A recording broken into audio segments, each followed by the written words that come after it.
Most people sense it intuitively. Something about modern society feels louder, more aggressive, and strangely unbalanced. Public debates escalate instantly. Minor issues turn into moral emergencies. Emotional reactions travel faster than explanations. This isn't accidental. It's a predictable outcome of how modern societies now organize attention. Over the last decade, researchers have described what's known as the attention economy, a system in which attention itself becomes a scarce resource that platforms compete to capture and monetize. A 2025 paper published by Oxford Academic argues that in digital environments, attention functions almost like a currency, earned, exchanged, and traded through visibility on feeds and timelines. In such a system, value is no longer measured by accuracy or insight, but by how effectively something captures and holds attention. That shift matters deeply at the societal level. When attention becomes currency, the fastest, loudest, and most emotionally charged content consistently outperforms nuance, depth, and restraint. Interface design, notification loops, and algorithmic amplification favor stimulation over reflection. Calm reasoning doesn't disappear. It simply becomes less competitive. Over time, this trains societies to respond emotionally first and think later. That's irrationality. As a result, status signaling begins to replace competence and virtue. Likes, shares, and outrage reactions become proxies for credibility. Visibility creates perceived legitimacy, regardless of substance. And once legitimacy is tied to visibility, emotional intensity becomes a rational strategy for gaining influence. Research shows that the amplification of sensational and emotionally charged content increases polarization and social fragmentation. Not because people seek conflict, but because the system disproportionately rewards it. This dynamic creates a powerful feedback loop. Emotional reactions generate engagement. Engagement increases visibility. Visibility confers status. And status reinforces emotional behavior. Entire societies begin to resemble overstimulated individuals. Impulsive, defensive, easily provoked, and locked into tribal responses. Rational restraint, once a civic virtue, starts to look like weakness, detachment, or moral failure.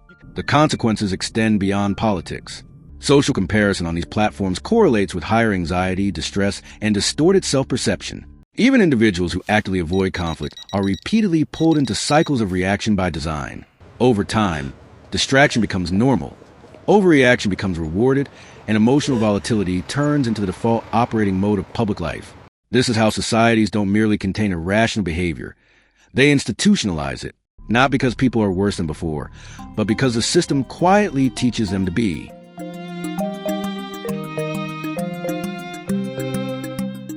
When societies lose rational self-control, the problem is rarely a lack of intelligence, information, or good intentions.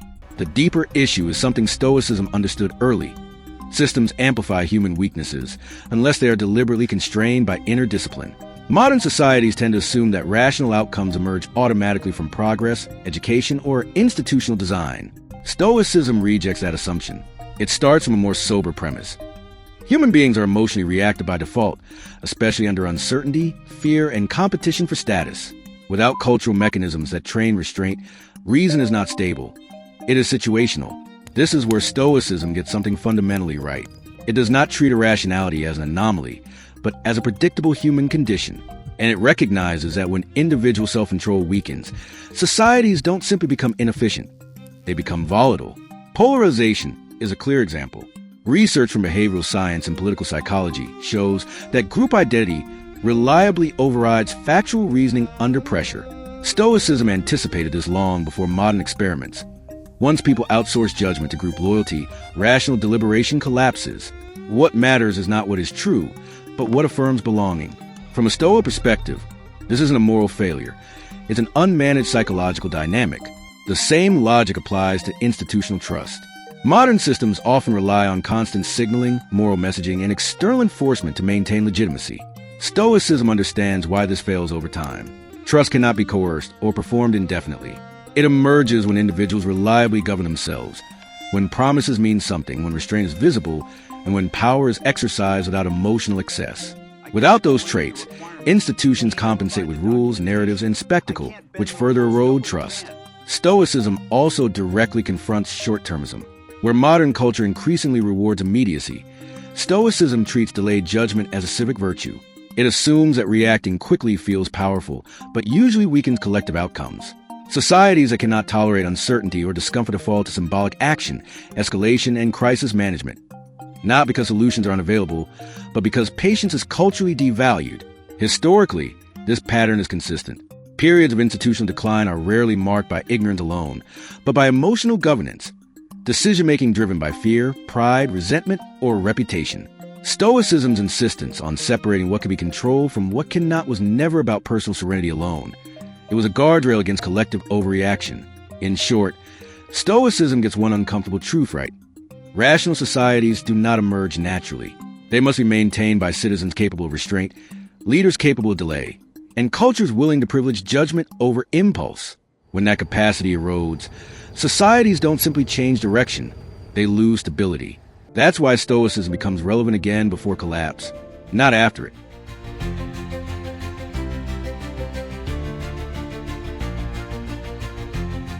If modern societies drift toward fragility through emotional excess and external pressure, Stoicism proposes a radically different operating system: self-governance before external control, not as moral idealism, but as infrastructure, as a practical technology for building stable societies.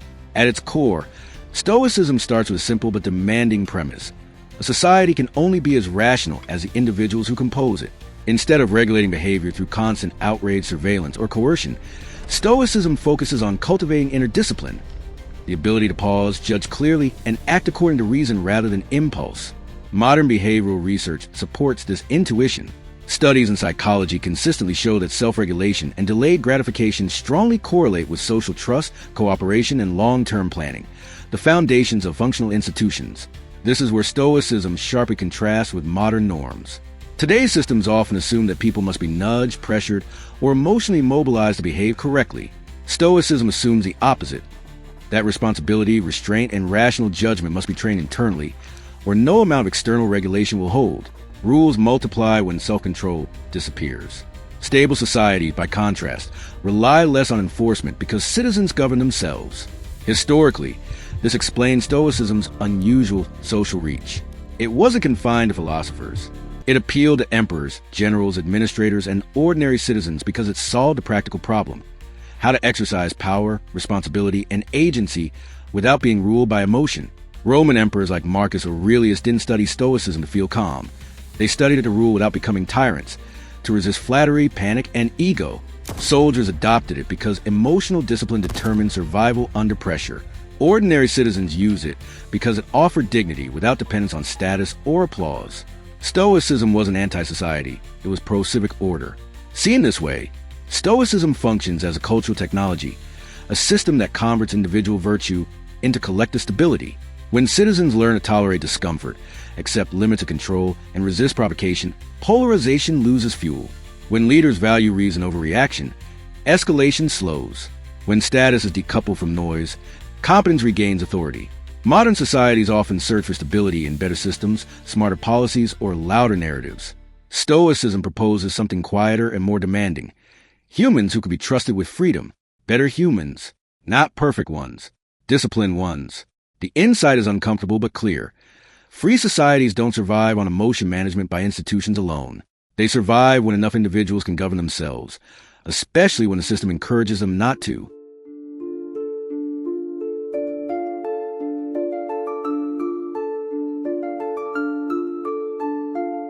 Stoicism doesn't fix broken systems. It creates people who outperform inside them. That distinction matters. In stable environments, Stoicism can look neutral, quiet, even unremarkable. But as systems become noisy, reactive, and irrational, Stoic traits compound. The advantage becomes asymmetric. The more chaotic the environment, the greater the relative payoff. While others spend energy reacting, Stoic individuals conserve it, allocate it, and deploy it where it actually matters. This advantage shows up first in trust breakdowns. When formal institutions wobble, people switch to informal heuristics. Who is predictable? Who isn't manipulable? Who stays steady under pressure? Stoic behavior signals all three, not as virtue signaling, but as reliability.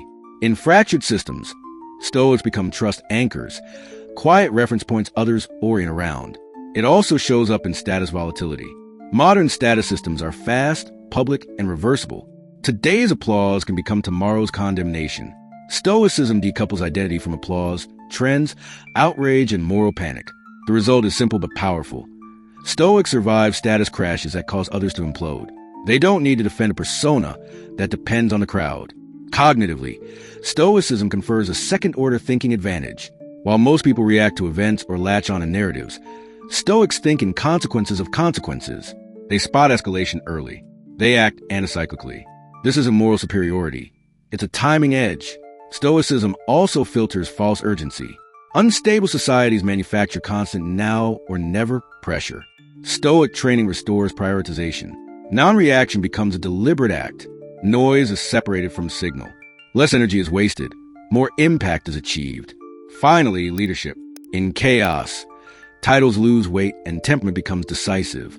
Stoics lead informally, through calm, consistency, and non-escalation. And when systems go wrong, Stoicism enables clean exits. Early inner distance, later outer divergence. Action without loss of face. That's the quiet truth. In an irrational world obsessed with status and noise, Stoicism doesn't make you invisible. It makes you unshakable. And in times like these, that may be the rarest advantage of all.